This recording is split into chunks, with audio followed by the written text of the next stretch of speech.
बिस्मिल्लाहिर्रहमानिर्रहीम। अस्सलाम वालेकुम। आज हम पीट्स के यूनिट 2 का जो हमने चैप्टर स्टार्ट किया था उसमें पहले हमने एक पार्ट के बारे में पढ़ा था और आज हम पार्ट 2 स्टार्ट कर रहे हैं। इसमें हम पढ़ेंगे न्यू बॉर्न सेंसेस, मतलब एक बच्चे के अंदर जो जो चीज़ें जो सेंसेस वक्त के साथ साथ डेवलप होती हैं वो हम डिस्कस करेंगे। सबसे पहले जो सेंसेस है एक बॉडी के अंदर जो नॉर्मली आती है तो वो 5 सेंस ऑर्गन से आती है और ये हमें बचपन से पता है कि 5 सेंस ऑर्गन क्या है। उसमें टच आएगा, विजन आएगा, हियरिंग, टेस्ट एंड स्मेल, ये 5 सेंसेस होते हैं, ठीक है, जिसकी वजह से मुख्तलिफ़ किस्म की चीज़ें बॉडी में फ़ील होती है। अगर टच की हम बात करें तो ये क्या होता है, it is most highly developed sense, मतलब बहुत ही हाईली होता है कि बहुत ही जल्दी और बहुत ही ज़्यादा ये डेवलप होता है बॉडी पे। अगर थोड़ा सा भी कोई चीज़ मतलब छोटी सी भी कोई चीज़ टच हो जाती है तो हमें पता चल जाता है और ये एक सेंस बच्चों में भी डेवलप होता है, ठीक है। कहाँ कहाँ पे ज़्यादा होता है, अगर बच्चों की हम बात करें तो वहाँ पे उनके लिप्स पे, जैसे ही आप उनके लिप्स के पास कोई फिंगर वगैरह लेके जाते हो, ठीक है, या कोई चीज़ लेके जाते हो तो वो उसको अपने लिप्स से पकड़ने की या फिर उसको खाने की या फिर इस तरह चूसने की कोशिश कर रहे होते हैं। टंग है, इसके अलावा टंग में भी ये ज़्यादा होते हैं, ईयर्स में और फोरहेड में टच रिसेप्टर बहुत ज़्यादा होते हैं, ठीक है। और जो न्यूबॉर्न होते हैं वो यूजुअली कंफर्टेबल विद टच, मतलब ज़्यादातर उनको टच से कोई मसला नहीं होता, वो कंफर्टेबल होते हैं, ठीक है, और वो टच को इतना बुरा नहीं मानते या उनको टच से ज़्यादा कोई इस तरह मसला होता नहीं है, ठीक है। इसके अलावा है विजन हम कहते हैं नज़र को, ठीक है। तो जैसे कि हमें पता है कि जो प्यूपिल होते हैं हमारे आइज़ के अंदर, छोटे छोटे जो डॉट लाइक स्ट्रक्चर होते हैं, ठीक है, वो क्या होते हैं, लाइट के साथ, मतलब लाइट के ऊपर जो है वो अपना रिएक्शन करते हैं। Bright light appear to be unpleasant to newborn infant, ठीक है, कि जब बहुत ज़्यादा तेज़ लाइट होती हैं तो वो बच्चों को अच्छी नहीं लगती, मतलब अनप्लेजेंट वो महसूस करते हैं। जब बहुत ज़्यादा तेज़ लाइट के सामने हम उनको लाते हैं तो वो अपनी आंखें बंद करते हैं, हाथ पाँव मारने लग जाते हैं और उनको अच्छा नहीं लगता, मतलब अनप्लेजेंट होता है, ठीक है। और follow object in line of vision, और इसके अलावा जो भी चीज़ें आप उनके आंखों के सामने लेके आओगे, इधर उधर घुमाते रहोगे तो वो उन्हीं चीज़ को जो है वो अपनी आंखों से फॉलो करते हैं, ठीक है। तो ये विजन के उसमें आते हैं सेंस में, ठीक है। इसके अलावा है हियरिंग जो है, infant usually make some response to sound from birth, ठीक है, मतलब जो सुनने का अमल होता है ये स्पेशली बर्थ से भी पहले, जब वो एक फ़ीमेल प्रेग्नेंट होती हैं, बच्चा उसके पेट में होता है, उसी टाइम से जो है वो हियरिंग का अमल वो शुरू करता है। मुख्तलिफ़ किस्म की आवाज़ें वो बाहर से सुन सकता है, ठीक है, जैसे कि लिखा हुआ है कि तकरीबन पैदा होने से 10 दिन पहले ही वो सुनना शुरू कर देता है। The newborn infant respond to sound with either cry और आई मूवमेंट, और वो किसी भी साउंड को, किसी भी चीज़ को किस तरह से रिस्पॉन्स देता है, जैसे कि वो अगर कोई साउंड सुन लेता है उसको बहुत ज़्यादा प्लेजेंट लगता है या अनप्लेजेंट लगता है, ठीक है, तो वो उसको या तो क्राई के सूरत में रिस्पॉन्स देता है, मतलब उसकी वजह से या तो वो रोएगा या फिर उस साउंड की तरफ अपनी आंखें घुमाएगा, ठीक है, अपने आई मूवमेंट करेगा, या फिर उस साउंड की वजह से बिल्कुल स्टॉप हो जाएगा, जो भी एक्टिविटी वो कर रहा होता है, ठीक है, वो सीज़ हो जाएगी, मतलब बिल्कुल बंद हो जाएगी। और स्टार्टल या फिर हम शॉक, जैसे शॉक रिएक्शन होता है ना, तो मुख्तलिफ़ किस्म के साउंड को बच्चा इस तरीके से रिएक्शन दे सकता है। इसके अलावा है टेस्ट, तो हमें पता है कि टेस्ट जो है वो बिटर और सॉर जो फ्लूइड होते हैं, मतलब जो इस तरह बिल्कुल मिर्ची लाइक चीज़ें होती हैं, ठीक है, तो वो रेजिस्ट करता है, मतलब वो नहीं खाता या वो नहीं एंटर होने देता, वो थूक देता है।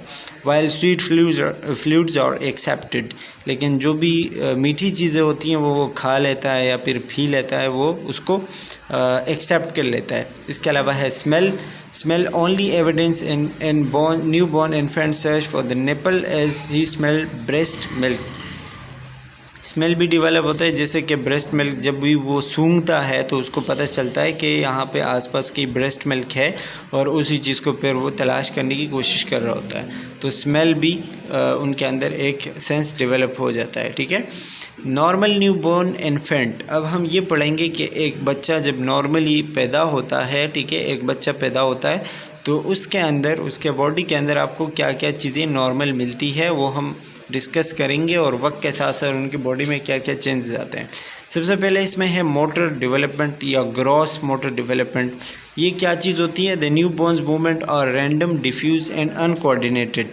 मतलब ये मोटर डेवलपमेंट में है मूवमेंट, चलना फिरना, हाथ पाँव मारना, ये सारी चीज़ें जो है क्या कहलाता है?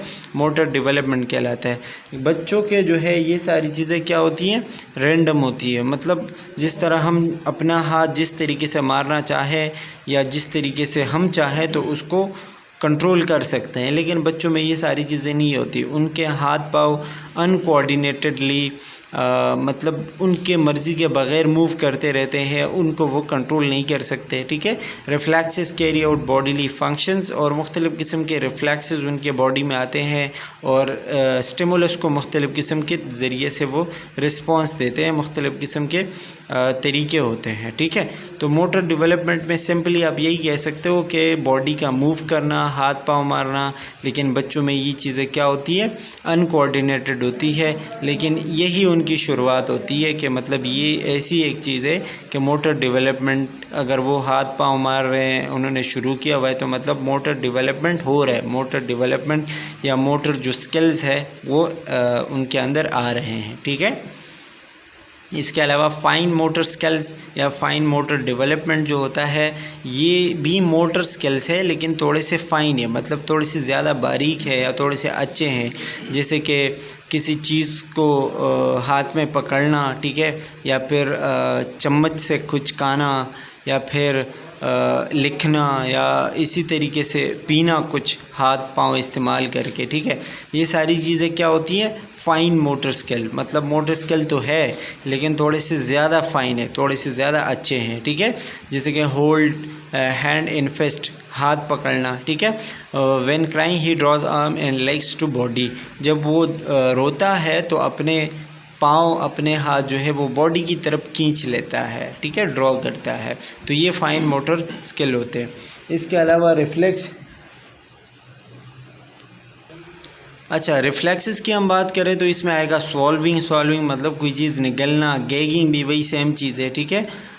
जैसे गड़गड़ा करते हैं ना, हम गरगरे करते हैं, तो ये गैगिंग कहलाता है। सकिंग, किसी चीज़ को चूसना, जैसे कि वो निपल से दूध पी रहा होता है, इस तरह। ग्रेस्प, ग्रेस्प मतलब ग्रेप जिसको हम कहते हैं, पकड़ना किसी चीज़ को। टॉनिकनिक, टॉनिकनिक मीन्स गर्दन मोड़ना या इस तरीके से अपना सर मोड़ना किसी चीज़ की तरफ। ये सारी चीज़ें क्या कहलाते हैं? रिफ्लेक्सेस होते हैं। ठीक है। अच्छा, कॉग्निटिव डेवलपमेंट थर्ड टाइप है, और कॉग्निटिव हम जो है पिछले सेमेस्टर से पढ़ते हुए आ रहे हैं कि कॉग्निटिव क्या है। कॉग्निटिव का मतलब होता है ब्रेन या जहनी नशोनुमा जिसको हम कहते हैं। ठीक है। जिसमें मेमोरी, लैंग्वेज, थिंकिंग और रीजनिंग, ये सारी चीज़ें जो है वो डेवलप होती है। कि मतलब एक बच्चे की मेमोरी बनेगी, वो याद कर पाएगा, वो बोल सकेगा, वो सोच सकेगा, किसी से बात कर पाएगा।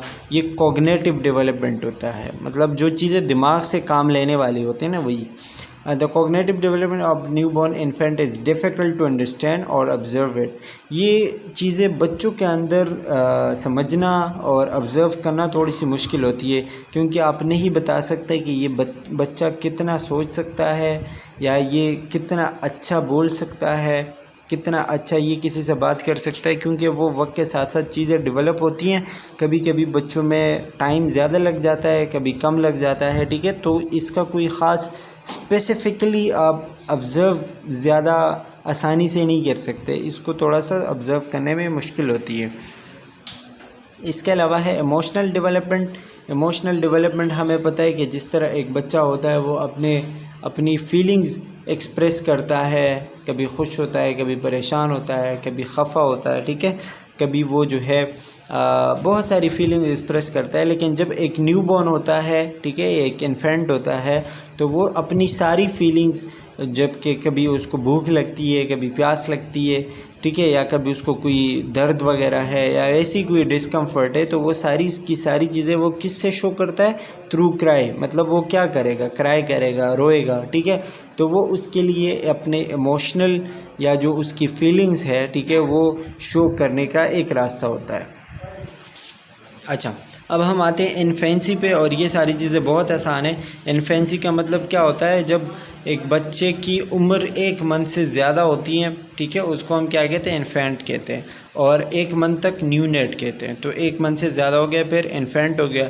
अब ये जो है 2 मंथ्स से लेके और 8 मंथ, 2 मंथ बैठने लगता है, थोड़ा थोड़ा बैठने तो नहीं बल्कि ऐसे ही मतलब सहारा लेके बैठ सकता है, ठीक है। और 8 मंथ में वो ख़ुद से बिल्कुल कम्प्लीटली बैठ सकता है।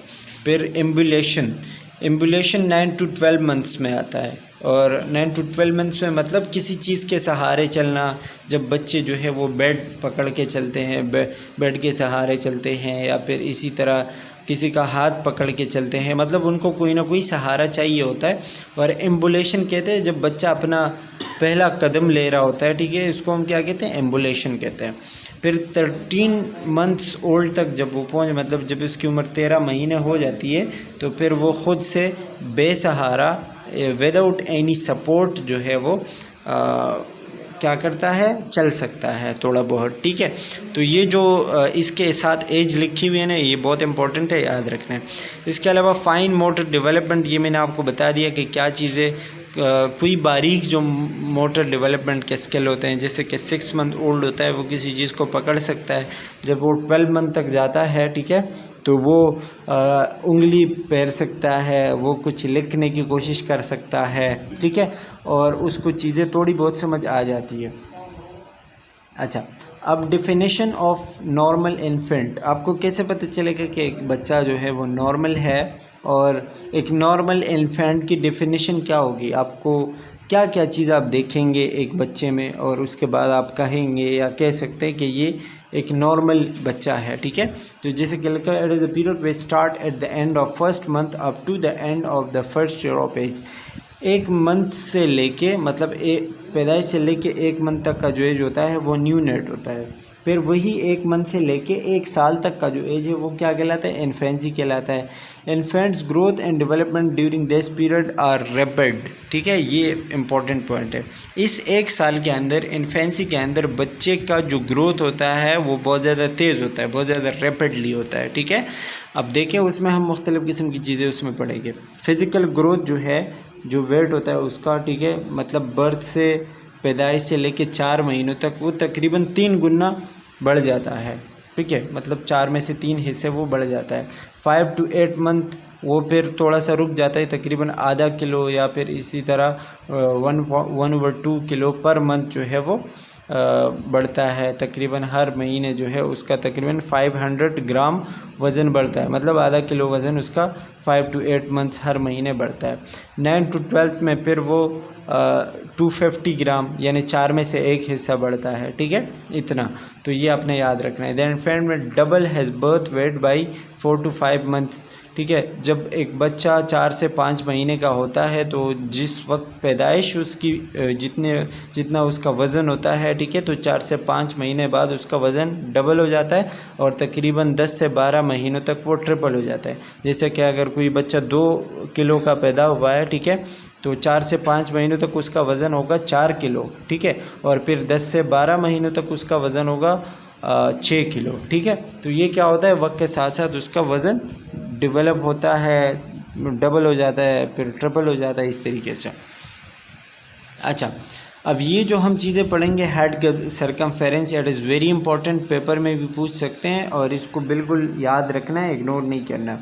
हेड सरकमफेरेंस जो होगा, मतलब हेड का जो साइज़ होगा, ठीक है, हेड सरकमफेरेंस वो कितना होना चाहिए? It increase about 2 centimetre per month during the first 3 months. पहले जो 3 महीने होते हैं बच्चे के, ठीक है, तो हर महीने के अंदर तकरीबन 2 सेंटीमीटर सर का साइज़ बढ़ता है हेड का, ठीक है। Then 1/2 centimetre during the second 9 month of age. फिर तकरीबन 9th मंथ तक जो है, मतलब 3 महीने से लेके आगे जो 9th मंथ्स होंगे, ठीक है, तो वो क्या करेंगे, उनका जो हेड होगा उसका साइज़ तकरीबन 1/2 सेंटीमीटर बढ़ेगा, मतलब अभी थोड़ा सा कम बढ़ता है, ठीक है। Posterior fontanel closes by 6 to 8 weeks of age, ये मैंने आपको पहले भी बताया था कि जो पोस्टीरियर फ्रंटनल होता है पीछे की तरफ जो सॉफ्ट एरिया होता है हेड के अंदर, ठीक है। पिछले लेक्चर में हमने ये बात डिस्कस की थी डिटेल से, अगर आपने वो नहीं देखी तो देख ले, आपको क्लियर हो जाएगा। तो वो तकरीबन 6 से 8 हफ्ते तक वो क्या हो जाता है, क्लोज़ हो जाता है, बंद हो जाता है। और इंटीरियर जो होता है वो तकरीबन 12 से 18 महीने तक के एज तक वो हो जाता है। इस पे हमने ऑलरेडी बात की हुई है।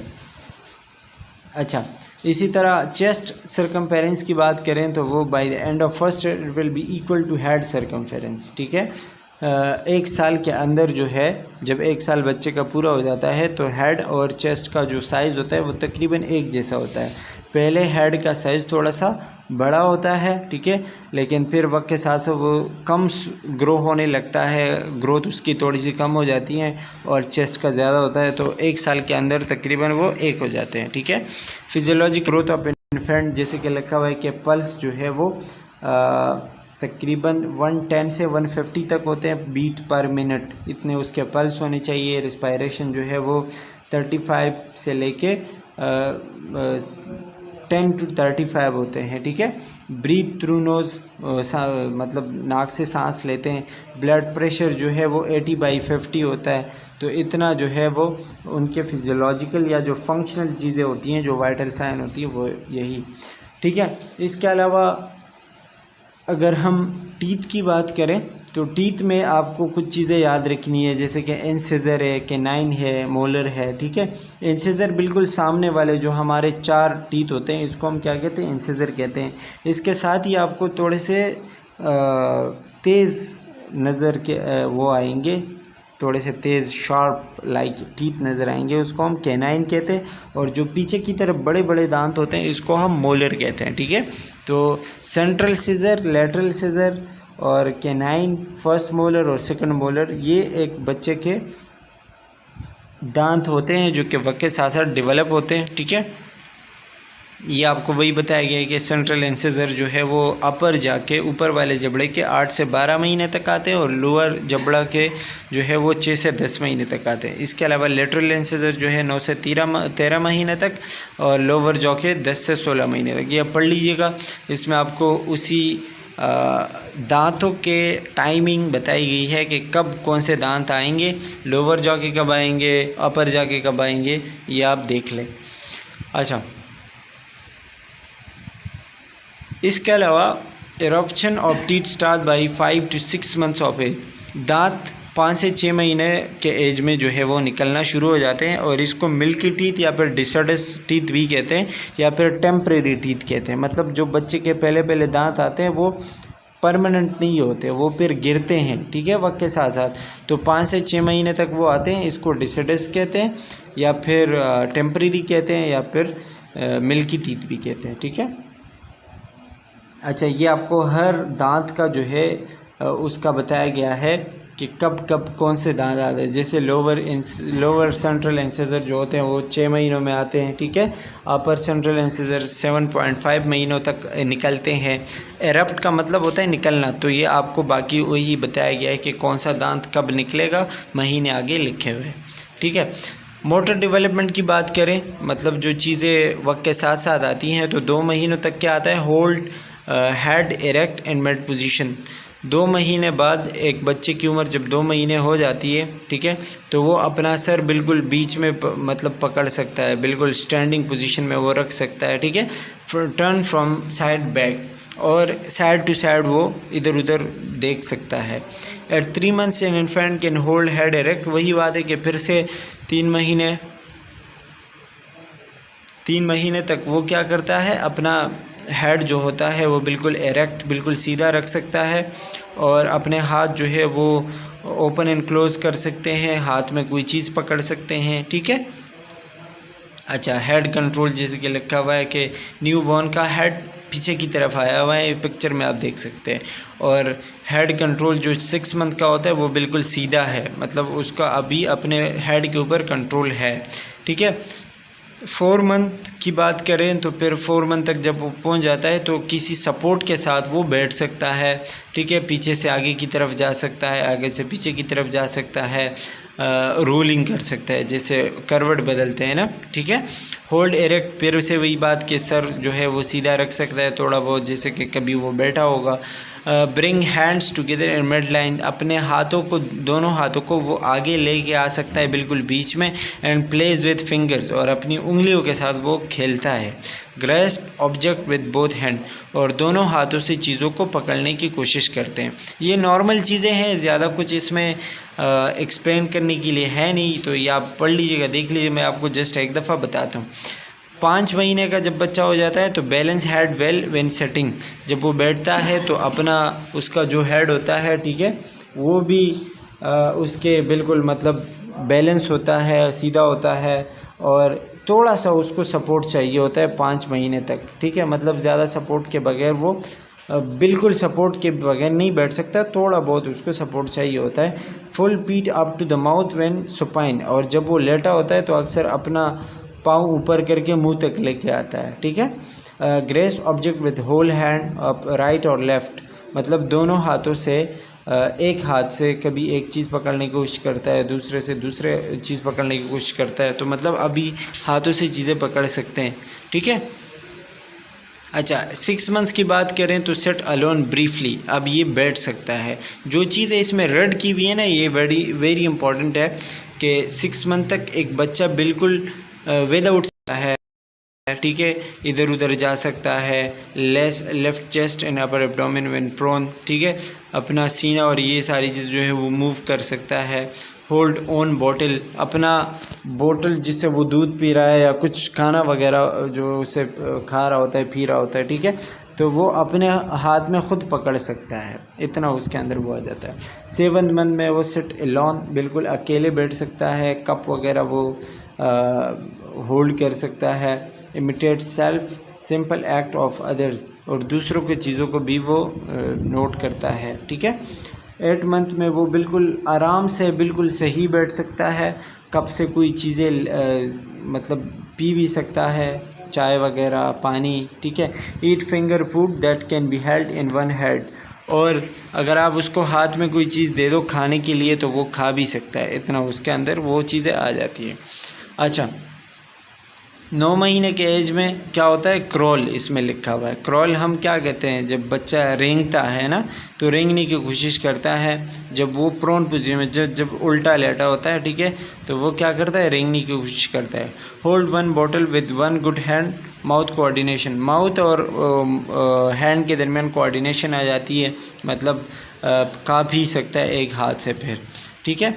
अच्छा, 10 मंथ्स की बात करें तो फिर उसमें क्रीप, मतलब अभी ये भी रेंगना है लेकिन ये थोड़ा सा अच्छा है, अब इसमें थोड़ी सी बेहतरी आई है, तो अपने हाथ पांव दोनों यूज़ करेंगे, बिल्कुल रेंगने वाली सिचुएशन नहीं होगी, थोड़ा सा रेंगने से अच्छा होगा, ठीक है। वॉक बट विथ हेल्प, वो इस उम्र में वो चल भी सकता है लेकिन किसी हेल्प के ज़रिए, या तो आप हाथ से पकड़ोगे या किसी सपोर्ट के ज़रिए वो चल सकेगा। ब्रिंग द हैंड्स टुगेदर, फिर से वही बात। 11 मंथ में वो वॉक होल्डिंग ऑन फर्नीचर पकड़ के या फिर कोई इसी तरह कोई चीज़ पकड़ के वो चलेगा, और इसके अलावा वो खड़ा हो सकता है, मतलब किसी थोड़े से सपोर्ट के साथ वो खड़ा भी हो सकता है, ठीक है। 12 मंथ्स में जो है वो अकेले खड़ा हो सकता है, लेकिन उसमें क्या होता है कि विदाउट सपोर्ट खड़ा हो सकता है, लेकिन ज़्यादा टाइम के लिए नहीं, कभी ज़्यादा टाइम के लिए, कभी कम टाइम के लिए, ठीक है। Set down from standing position alone, और जब वो खड़ा है तो वो खड़े होने से बैठ भी सकता है, ठीक है, मतलब थोड़े थोड़े उसके मूवमेंट्स और ये सारी चीज़ें कंट्रोल में आ जाती है। वॉक एंड फ्यू स्टेप्स, थोड़े थोड़े कदम ले सकता है, 2-3 कदम, 4 कदम वो अभी ले सकता है अकेले, ठीक है। अच्छा, pick up small bits of food and transfer them to his mouth, अब वो थोड़ा थोड़ा सा खाना या रोटी लेके अपने मुंह में भी डाल सकता है और खाना खा सकता है, इतनी चीज़ें उसके मतलब 12 मंथ्स तक आ जाती है।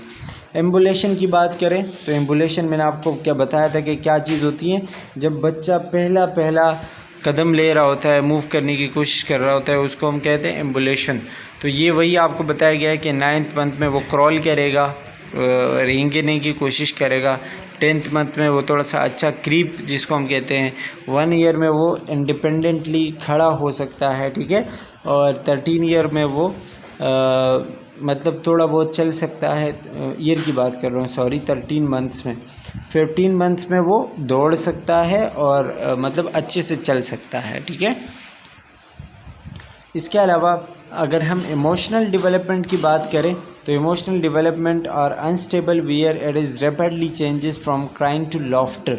बच्चे के जो इमोशनल डेवलपमेंट होते हैं वो बिल्कुल अनस्टेबल होते हैं। एक लम्हे में वो रो रहा होगा, दूसरे लम्हे में वो आपके साथ हंस रहा होगा, ठीक है। अगर आपने उसको इस तरह कोई बात की या फिर हंसाने की कोशिश की, ठीक है, तो उसका जो अफेक्शन होता है, मतलब उसकी जो प्यार मोहब्बत होती है, ठीक है, तो अपनी फैमिली के लिए वो ज़ाहिर होने लग जाता है, ठीक है।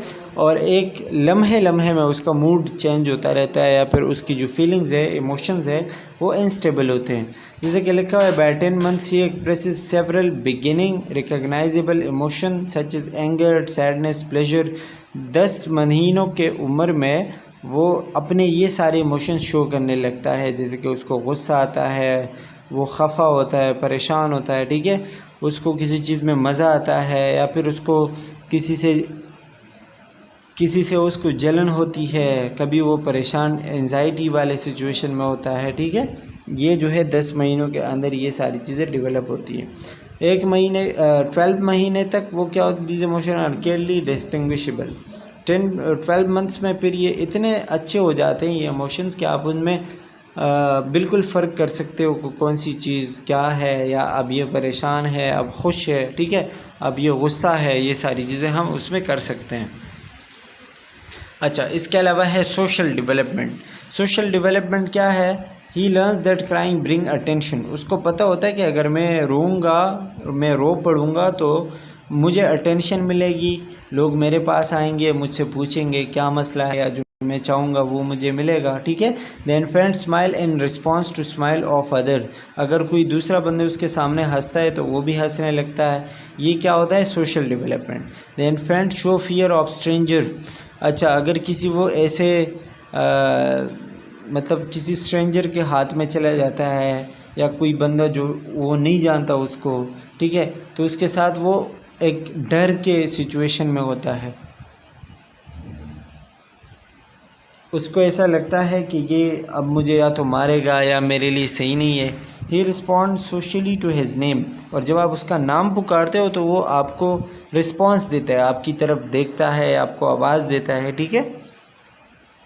जैसे कि एरिक एरिक्सन की थ्योरी में हमने पढ़ा था कि सेंस ऑफ ट्रस्ट डेवलप होता है। मतलब एक ट्रस्ट डेवलप होता है कि वो किस पे ट्रस्ट कर सकता है, किस पे नहीं, through the infants interaction with care giver mainly the mother. जैसे कि वो माँ के साथ खुश होता है, अगर कोई दूसरा बंदा होता है तो उसके साथ इतना खुश नहीं होता, या फिर जब वो अपनी माँ देखता है तो उस दूसरे बंदे से अपनी माँ के पास चला जाता है, ठीक है, ड्यूरिंग फीडिंग।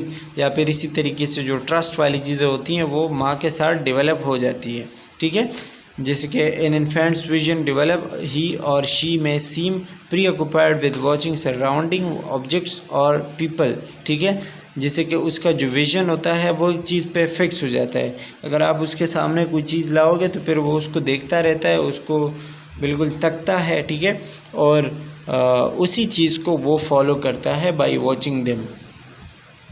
अच्छा, इसके अलावा टोडलर की बात करें, सेफ्टी बिकम अ प्रॉब्लम। जब एक बच्चा टोडलर होता है, मतलब 1 से 3 साल की उम्र तक चला जाता है, तो उनके लिए बहुत सारे ख़तरे और मसले आते हैं। जैसे कभी कभी वो गिर जाता है चलते चलते, या फिर वो अपने ऊपर की चीज़ गिरा देता है, तो सेफ्टी उनके लिए एक मसला हो जाता है, क्योंकि वो बार बार मूव करते हैं तो बहुत सारे मसले उनके लिए हो सकते हैं। नॉर्मल टोडलर जो होता है वो 1 से 3 साल की उम्र को हम क्या कहते हैं, टोडलर कहते हैं। और इसमें जो ग्रोथ होती है वो थोड़ी बहुत स्लो हो जाती है। जैसे कि 1 साल तक वो बहुत रैपिड था, बहुत तेज़ ग्रोथ हो रही थी। अब 1 से 3 साल की उम्र में वो क्या होगा, वो स्लो हो जाएगी, ठीक है। अच्छा, वीच फार्मूला, ये आपको फार्मूला बताया गया है कि एक बच्चे का उम्र आप कैसे वेट के हिसाब से उम्र कैसे जैसे कि मालूम कर सकते हो, वेट मालूम कर सकते हो, सॉरी। जैसे किसी बच्चे का उम्र 3 से 12 महीने है तो आप उसका वेट कैसे मालूम करोगे, उसका वेट कितना होना चाहिए, ठीक है। एक बच्चा है जिसका उम्र है 12 महीने या 1 साल, ठीक है, तो उसका वेट 1 साल में कितना होना चाहिए वो आप कैसे करोगे, उसकी जो एज है, जैसे कि 12 महीने तो 12 लिखोगे, उसके साथ 9 प्लस करोगे और 2 पे डिवाइड करोगे, ठीक है। तो 12 + 9 क्या हो जाएगा, 21, ठीक है। और उसको 2 से डिवाइड करोगे तो ये आएगा कुछ 10.5, इस तरीके से कुछ आएगा। तो उसका वेट कितना होना चाहिए, 10.5 किलोग्राम, इतना, ठीक है। 1 से 6 ईयर तक होगा तो वो आपने क्या करना है, एज इन ईयर, और उसको 2 से मल्टीप्लाई करना है, ठीक है, और फिर उसके साथ 8 प्लस करना है। तो ये सारी चीज़ें आप इस तरीके से कर सकते हो, ठीक है। ये आपको कुछ एक्सपेक्टेड फार्मूलाज बताए गए हैं, ये आप ट्राई करके देख लें, आपको इंशाल्लाह अच्छा लगेगा, आपको आ जाएगा, मुश्किल नहीं है। फिज़िकल ग्रोथ की बात करें तो उसमें the average weight gain is 1.8 to 2.7 kg per year. मतलब एक बच्चे की जो वेट उम्र होती है, ठीक है, 1 साल के अंदर तकरीबन उसका वेट 1.8 किलो से लेकर 2.7 किलोग्राम तक बढ़ जाता है, ठीक है। इसके लिए भी हमारे पास एक फार्मूला है कि उसमें हम बच्चे का एज ईयर्स में लिखते हैं। जैसे कोई बच्चा है 3 साल का तो हम 3 लिखेंगे, उसको 2 के साथ मल्टीप्लाई करेंगे तो क्या हो जाएगा, 3 2 = 6, और उसके साथ 8 प्लस करेंगे तो हो जाएगा 14, ठीक है। तो आगे क्या आएगा, 14 आएगा। अगर 4 है तो 4 के साथ 2 मल्टीप्लाई करो 8 हो जाएगा, और 8 के साथ 8 प्लस करोगे तो 16 हो जाएगा, ठीक है। इसी तरीके से आप किसी बच्चे का वेट उसमें से निकाल सकते हो। अच्छा, हाइट की बात करें तो during 1 to 2 year the child's height increase by 1 centimetre. 1 से 2 साल तक का जो बच्चा होता है, ठीक है, तो हर मंथ उसका साइज़ तकरीबन 1 सेंटीमीटर बढ़ता है, ठीक है। जैसे एक बच्चा होता है पैदाइश के वक्त, अगर बॉय है तो उसका साइज़ होता है 50 सेंटीमीटर, ठीक है। अब हर मंथ उसका साइज़ बढ़ेगा, तो अगर 12 महीने बाद आप देखोगे तो 50 + 12 क्या हो जाएगा, 62। 1 साल के बाद उसका हाइट कितना होगा, उसकी हाइट कितनी होगी, 62 सेंटीमीटर। 2 साल के बाद 12 और प्लस करोगे तो 74 सेंटीमीटर हो जाएगी। इस तरीके से आप उसके हाइट मालूम कर सकते हो। The toddlers height increases about 10 to 12.5 centimetre. मतलब 10 से 12 सेंटीमीटर 1 साल के अंदर जो है वो उसकी साइज़ बढ़ती है, ठीक है। इसमें भी आपको वही साइज़ का बताया लिखोगे। 3 साल का बच्चा है तो 3 लिखोगे, उसके साथ उसको 5 से मल्टीप्लाई करोगे, 3 5 = 15, ठीक है।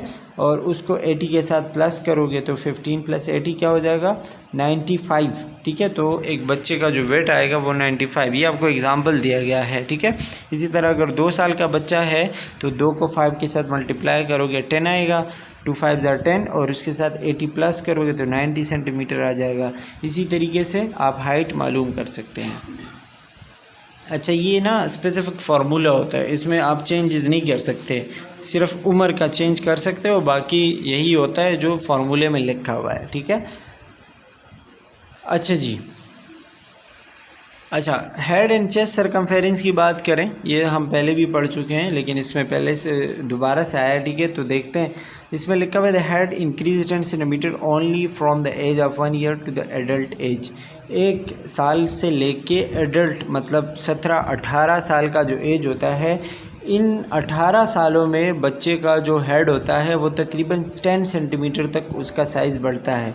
फॉर एग्ज़ाम्पल, पैदाइश के वक्त बच्चे के हेड का साइज़ 32 सेंटीमीटर है, तो 18 या 17 साल की उम्र तक वो 10 सेंटीमीटर बढ़ेगा और 42-43 तक पहुंच जाएगा, ठीक है। तो इतना होता है। 1 साल से लेके एडल्टहुड तक बच्चे के साइज़ का, हेड का जो साइज़ होता है वो 10 सेंटीमीटर बढ़ता है। इम्पॉर्टेंट पॉइंट है, याद रख लीजिएगा, ठीक है। During toddler year chest circumference continue to increase in size exceed head circumference, ठीक है। और जो उसका चेस्ट सरकमफेरेंस होता है वो बढ़ता ही रहता है और हेड से कई ज़्यादा हो जाता है, ठीक है। तो ये भी आपने याद रखना है। टीथिंग की बात करें तो मैंने आपको बता दिया पहले ही, by 2 years of age the toddler has 16 temporary teeth, ये याद रख लीजिएगा।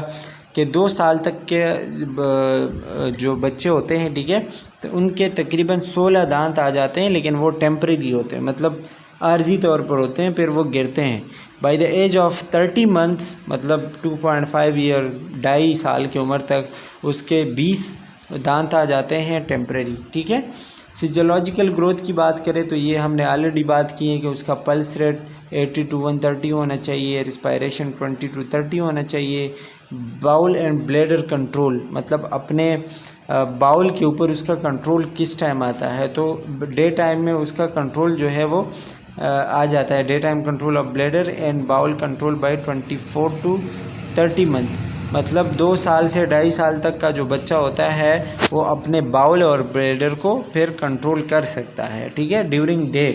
नाइट में फिर भी उनको मसले होते हैं, क्योंकि बंदा सो रहा होता है, उसको नहीं पता होता, अनकॉन्शियस तकरीबन होता है, तो ख़ुद ब खुद वो निकल जाता है। अच्छा, फाइन मोटर, ये मैंने आपको बता दिया कि क्या चीज़ होती है। 1 साल का जो बच्चा होता है वो चीज़ें एक हाथ से दूसरे में ट्रांसफ़र कर सकता है, ठीक है। 2 साल का जो बच्चा होता है वो कलर्स जो है कलर कर सकता है, या फिर कलर को बुक का पेज पलट सकता है, 6 ब्लॉक का एक टावर बना सकता है, ठीक है। और 3 साल का जो बच्चा होता है copy a circle in a cross build using small blocks, कोई क्रॉस वगैरह, कोई सर्कल वगैरह वो बना सकता है, ठीक है। ग्रॉस मोटर स्किल जो होते हैं 15 महीने का जो बच्चा होता है, ये मैंने आपको बता दिया कि वो चल सकता है। 18 महीने का बच्चा जो है वो कप पकड़ सकता है दोनों हाथों से। 24 मंथ्स का जो बच्चा होता है go up and down stairs alone, सीढ़ियाँ उतर सकता है, चढ़ सकता है, ठीक है। और hold a cup with 1 hand, फिर से वही बात। 30 मंथ का जो बच्चा होता है तो वो दोनों पाँव से जंप लगा सकता है, ठीक है। जंप फ्रॉम चेयर और स्टेप, किसी चेयर से या किसी सीढ़ी से वो जंप लगा सकता है, ऊपर नीचे जा सकता है सीढ़ियों में। ड्रिंक विदाउट असिस्टेंस, कोई चीज़ पी सकता है, उसको उसमें कोई मदद की ज़रूरत नहीं होती, ठीक है। प्री स्कूल, ये आपको बताया गया है। प्री स्कूल का जो बच्चा होता है वो 3 to 6 ईयर होता है, ठीक है। The growth during this period is relatively slow, इस पीरियड में जो ग्रोथ होता है वो बहुत ज़्यादा स्लो होता है, नॉर्मल जो पहले होता था उसके मुकाबले में। वेट की बात करें तो उसका तकरीबन जो प्री स्कूलर बच्चा होता है तकरीबन 1.8 kg पर ईयर उसका बढ़ता है, ठीक है। हाइट जो है उसका तकरीबन 4 से 5 साल तक बड़ा होता है, उसका लेंथ भी मतलब बड़ी हो जाती है, ठीक है। पल्स दोबारा बताया गया है, रिस्पायरेशन, ब्लड प्रेशर ये दोबारा से बताई गई हैं, ये नंबर से आपने नोट करने हैं, ठीक है। फाइन मोटर, या उसमें दोबारा से वही कि कोई सर्कल बनाना है, सीज़र वगैरह चला सकता है 4 साल की उम्र में, कोई चीज़ कट कर सकता है, कलर वगैरह कर सकता है। 5 साल की उम्र में वो कुछ लेटर ABC में से कुछ रख सकता है, ठीक है, लिख सकता है। और कोई एक डायग्राम, किसी बॉडी का डायग्राम वो बना सकता है, ठीक है। ये सारी चीज़ें आपको थोड़ी बहुत याद हो तो काफ़ी है। फाइन मोटर स्किल और कॉग्निटिव एबिलिटीज़, जो प्री स्कूल का जो बच्चा होता है कि उसके जहनी नशोनुमा किस तरह होती हैं कि वो बटन बंद कर सकता है, फिर पेंसिल पकड़ सकता है, ब्लॉक, सीज़र वगैरह चला सकता है, ठीक है। अच्छा, cognitive development, preschooler up to 4 year of age in the preconceptual phase, मतलब जो 4 साल तक का बच्चा होता है प्री कंसेप्चुअल फेज़ में होता है। ये क्या होता है, he begin to be able to give reason for his belief and action. वो अगर कोई काम करेगा या कोई काम उससे होगा तो वो उसके पीछे अपना रीज़न भी बता सकता है, कि अगर आप उससे पूछेंगे कि आपने ये काम क्यों किया तो आप उसको उसका वजह बता दें कि इसलिए किया, ठीक है। मतलब थोड़ा बहुत वो कंसेप्चुअल फेज़ में आ जाता है, but not true cause effect relationship, लेकिन वो इतना अच्छा नहीं बता पाता कि इस वजह से मैंने ये काम किया, वो दोनों के दरमियान क्या ताल्लुक़ है, ये सारी चीज़ें आपको इतना अच्छे से नहीं बता पाता, क्योंकि अभी भी वो बहुत काफ़ी छोटा होता है। इमोशनल डेवलपमेंट जो है, मतलब जो इमोशनली वो कैसे डेवलप होता है, फियर्स द डार्क, अंधेरे में उसको डर लगता है, ठीक है। इमोशनल डेवलपमेंट होता है ये। Tend to be impatient and selfish, किसी चीज़ में उससे सब्र नहीं होता, ठीक है, और ख़ुद गर्ज होता है, मतलब अगर वो आप उससे कोई चॉकलेट वगैरह मांग रहे हो आपको नहीं देगा, आप उससे कोई उसकी चीज़ मांग रहे हो वो आपको नहीं देगा, सेल्फिश होता है, ठीक है। Express aggression through physical and verbal behaviours, गुस्सा आ जाता है अगर आप उसको फिज़िकली कुछ हिट करो, कोई एक मतलब थप्पड़ मार दो तो उसको गुस्सा आता है, या फिर उसको कोई ऐसे ही तेज़ कुछ बोल दो, ठीक है। Shows sign of jealousy of sibling, और जलन की भी थोड़ी बहुत मतलब जेलेसी के जो साइन सिम्टम होते हैं वो भी थोड़ी बहुत शो करते हैं कि कोई चीज़ जो एक के पास है और उसके पास नहीं है तो उसको थोड़ी सी जलन होगी कि यार ये मेरे पास क्यों नहीं है या इसके पास क्यों है, ठीक है। तो ये सारी चीज़ें आ जाती है। इसके अलावा ईगो सेंट्रिक मतलब सोशल डेवलपमेंट में जो हम बात करें तो उसके अंदर ईगो आ जाता है, ठीक है। टॉलरेट शॉर्ट सेपरेशन, मतलब थोड़ा बहुत अगर आप उसको अलग रखते हो, थोड़ा बहुत उससे जुदा होते हो तो वो बर्दाश्त कर सकता है।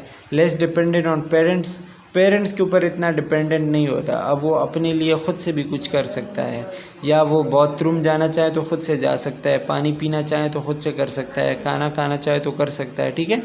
अच्छा, मैं हैव ड्रीम्स एंड नाइटमेयर्स, सपने देख सकता है, कभी कभी डरावने ख्वाब भी देखता है। Attachment to opposite sex parent, और जो अपोजिट सेक्स पेरेंट होता है जैसे कि मेल है तो उसको मदर से ज़्यादा प्यार होता है और फीमेल है तो उसको फादर से ज़्यादा प्यार होता है, ठीक है। मोर कोऑपरेटिव इन प्ले, और ज़्यादातर वो खेलों में मगन रहते हैं, ठीक है। इसके अलावा हम स्कूल एज की बात करें तो स्कूल एज में क्या होता है, secondary sex characters and girls, मतलब गर्ल्स के अंदर जो उनके कैरेक्टर होते हैं जैसे डेवलपमेंट ऑफ ब्रेस्ट हो गया, ठीक है। पेल्विस डायमीटर जो है वो थोड़ा सा बढ़ जाता है, वेजाइनल सिक्रीशन आ जाते हैं, प्यूबिक हेयर, एक्सिलरी हेयर, ये सारी चीज़ें आ जाती हैं। मेंस्ट्रुएशन पीरियड जो है उनका स्टार्ट हो जाता है 12 से 13 साल की उम्र में, जिसको हम मेनार्की कहते हैं, फर्स्ट मेंस्ट्रुअल साइकिल। ये सारी चीज़ें तो है हम वैसे ही पढ़ चुके हैं, पुरानी चीज़ें हैं, लेकिन थोड़ी बहुत आपको रिवाइज़ कराते हैं, ठीक है। बॉयज़ की अगर हम बात करें तो बॉयज़ का जो जेनेटिलिया है, जो 6 ऑर्गन होता है उनका साइज़ बढ़ता है, ठीक है। जो ब्रेस्ट होते हैं वो स्वेल हो जाते हैं, मतलब थोड़े बहुत डेवलप होते हैं लेकिन ज़्यादा लड़कियों की तरह नहीं, ठीक है। प्यूबिक और axillary, facial hair, chest hair, ये सारी चीज़ें जो है वो ज़्यादा होने लगते हैं। वॉइस उनकी चेंज हो जाती है, रैपिड ग्रोथ हो जाता है, ठीक है। Production of spermatozoa, sperm production जो है वो बनने लगता है, क्योंकि ये प्यूबर्टी का एक साइन होता है कि अभी वो बालिग हो रहा है, ठीक है।